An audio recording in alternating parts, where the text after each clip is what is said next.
संतान के रूप में कौन आती है?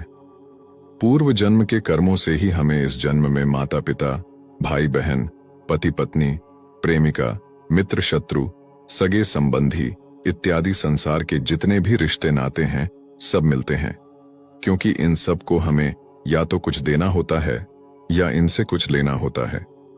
वैसे ही संतान के रूप में हमारा कोई पूर्व जन्म का संबंधी ही आकर जन्म लेता है, जिसे शास्त्रों में 4 प्रकार का बताया गया है। 1. ऋणानुबंध।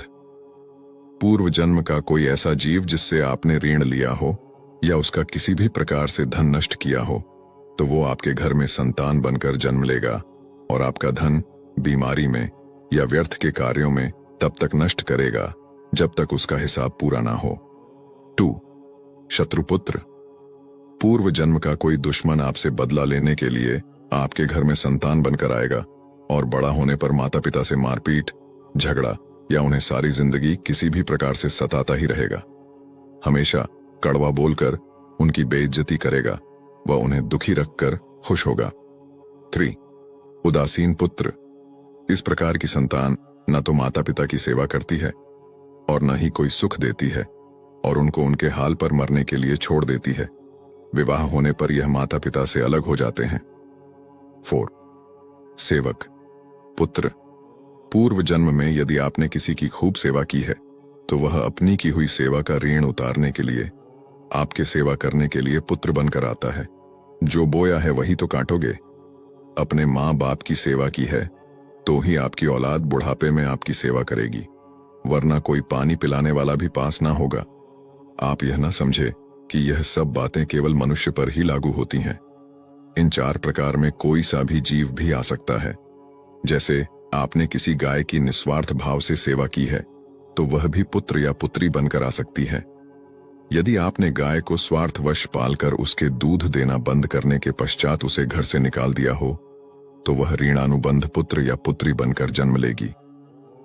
यदि आपने किसी निरपराध जीव को सताया है तो वह आपके जीवन में शत्रु बनकर आएगा।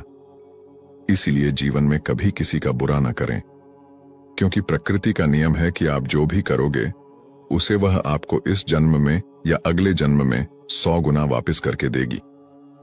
यदि आपने किसी को 1 रुपया दिया है तो समझो आपके खाते में 100 रुपये जमा हो गए हैं। यदि आपने किसी का 1 रुपया छीना है तो समझो आपकी जमा राशि से 100 रुपये निकल गए।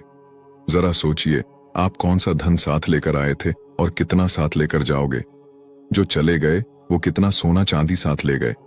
मरने पर जो सोना चांदी धन दौलत बैंक में पड़ा रह गया, समझो वो व्यर्थ ही कमाया। औलाद अगर अच्छी और लायक है तो उसके लिए कुछ भी छोड़कर जाने की जरूरत नहीं है, खुद ही खा कमा लेगी।